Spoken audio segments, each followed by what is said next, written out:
Al-Masudi was an Arab historian and geographer who wrote the famous book Akbar al-Zaman, which means the history of time. In this book, he divided the kings who ruled Egypt into two sections along with other scholars such as Tabari, Jawzi, Al-Hakim, who did the same. The sections were before the flood and after the flood. In this video, we'll look at Naqraus, the first king of Egypt, who was a giant that founded Egypt before the flood.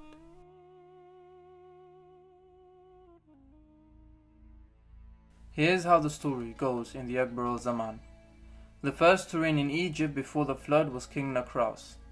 After the sons of Adam had committed injustice against each other, they gave themselves over to battle, and hegemony landed in the hands of the sons of Cain, or Qabil, the son of Adam. Then Naqraus, the giant, the son of Misraim, the son of Marakil, the son of Dawil, the son of Arbak, who was the son of Adam, along with 70 horsemen and some of the descendants of Arbak, sought a place to live apart from other men.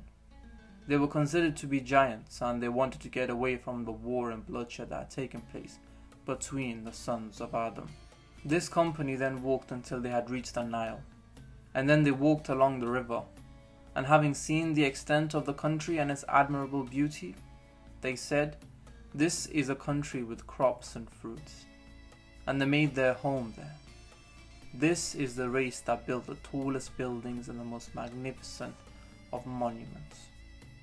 Naqraus built Misr, or what we now today know as Egypt, and called this city by the name of his father Misraim, in order to receive his blessings. Naqraus was a giant, endowed with great courage and prodigious strength. Besides this, he was learned. He was a master of the race of Jinn according to Al-Masudi.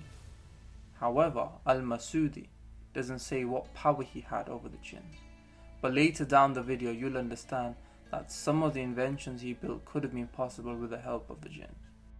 He ruled over the sons of his father, and his authority grew continuously. He collected the science that the angels had taught Adam, and by these means he kept under him a reign of giants.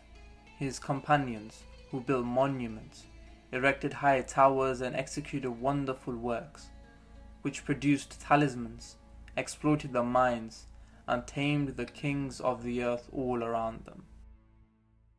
Nobody, and I mean nobody, could oppose them, for all perfect science was in the possession of the Egyptians.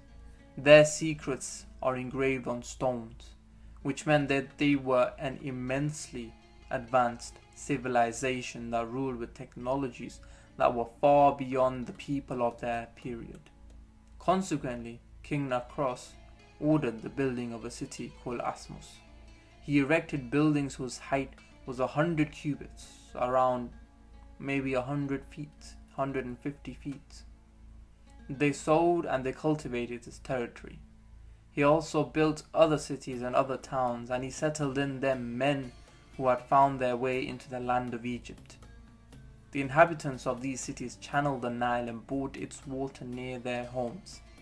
Previously, the course of the river was not regular. It formed marshes and was divided into branches on the ground. The king sent workers to Nubia to regularize its course, and they dug a channel that ran through the middle of the city of Asmus. Along this channel, plantations were made. The wealth of the country increased and the land became populated. Naqraus drew great glory from the kingdom he ruled. In the 108th year of his reign, he gave orders to erect towers and engrave on them secrets of science. Then he ordered the building of a dome resting on pillars sealed with lead. He gave it the height of 100 cubits, 150 feet. And he placed atop a mirror of chrysolite, 7 spans in size, which should see for a very great distance. We read in the sheets of the Egyptians that the king asked the teacher he had with him to inform him of the source of the Nile. The Jinn carried him beyond the line of the equator, above the Black Sea of pitch, and walked with him to the mountains of the moon. Then he took him out into the marshes. From this we know he held certain power over the Jinn. It is said that he also built the temple of the idols there and raised up a temple to the sun, possibly introducing a new religion of sun called Mithraism. He then returned to Asmus and divided the land among his sons. He gave to Naqraus II the western part, to Surid the eastern part, and to his youngest son Misra, a city he named Yarbin, where he lived. There he erected towers in large numbers. He watered it with canals and he planted trees there. At Asmus he executed many wonders, among others a bird that whistles twice a day at sunrise and twice at sunset, with various whistles which permitted the prediction of future events in order to prepare for them. This sounds like a bird that could actually tell the weather. He divided the course of the water in the city between 28 channels. In the middle, he placed 2 black stone idols. When a thief broke into the city, he could not leave and he died, for these 2 idols would close in on him as he passed them. They also had other wonderful properties. The king placed in Yarbin a gilded copper figure standing on a lighthouse so tall that it was forever in the clouds. When they desired rain, they obtained it from the statue. It was destroyed, however, in the flood. He installed on the borders hollow copper idols which he filled with tar. A spirit of fire guarded them, maybe a Jinn. When a man driven by evil intentions approached them, these idols vomited fire from their mouths and burned him.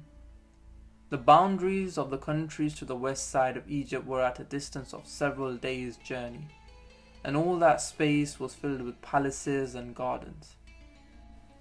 It was the same on the side of the sea and in the Sa'id until the country of Alwa. The king also erected on Mount Buttress a lighthouse from which gushed water. The reign of Naqraus was 180 years. When he died, his body was embalmed with agents of musk.